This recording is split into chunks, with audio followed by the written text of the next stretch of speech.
გამარჯობა.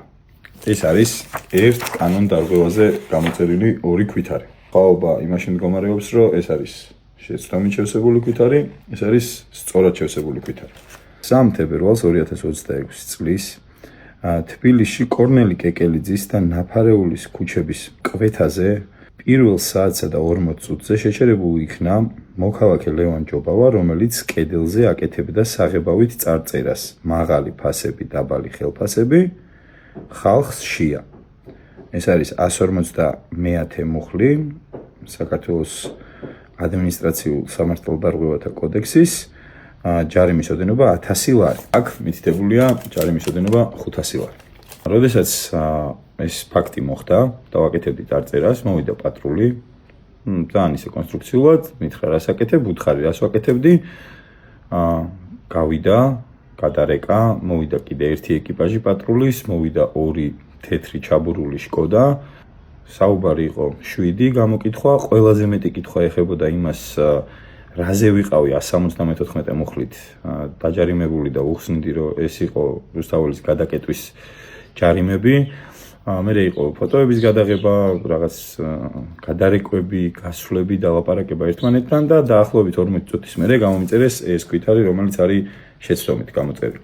დღეს გამომზადე საჩივარი, წავედი მომსახურების სააგენტოში, ვაბარებდი ამ საჩივარს. ოპერატორმა მითხრა, რომ უნდა გაერკვია ეს საჩივარი მათთან უნდა შემეტანათ სასამართლოში და ჩვენი ქუჩის ადვოკატის მიხეილ ზაქარეიშვილის ონლაინ კონსულტაციით უთხარი ოპერატორს, რომ მათ უნდა ჩაებარებინათ ეს, რადგან ეს მუხლი არ ითვალისწინებდა პატიმრობას. ქალბატონმა მითხრა, რომ გაარკვევდა ამას, ველოდე 10 წუთი, 20 წუთი, ნახევარი საათი და აი ამ მონაკვეთში უკვე სადღაც ნახევარ საათში ჩემი მისვლიდან მოვიდა საპატრულო ეკიპაჟი, 2 პატრული და ამ ოპერატორ ქალბატონთან დაიწყეს რაღაცაზე ხმადაბლა საუბარი. უთხარი, რომ მეთქი მოსაწევად გავალთქო და რა ვერ გაგიშვებთ.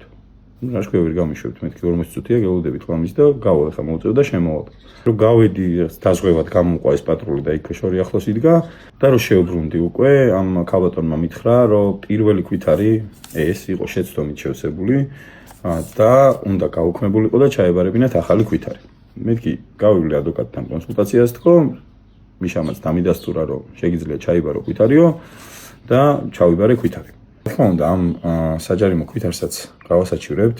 კედელზე სოციალური მესიჯის დაწერა არის ალბათ ყველაზე ბოლო კანონდარღვევა, რომელიც ამ ქალაქში და ამ ქვეყანაში ხდება. მაგრამ სახელმწიფო აი ამაზე რეაგირებს მყისიერად, ოღონდ პირველ ჯერზე საჯარიმო ქვითარსაც ვერ წერს.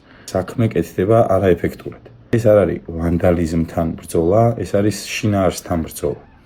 იმიტომ რომ კედლებზე სადაც ბევრ სხვა წარწერასთან ერთად, მათ შორის რაღაც რუსული ნარკო საიტების რეკლამებთან ერთად სოციალური მესიჯები წერია, მერიის სამსახურის თანამშრომლები მოდიან და მარტო სოციალურ მესიჯებს შლიან. ხო და წარწერის წაშლით რეალობას ვერ წაშლით.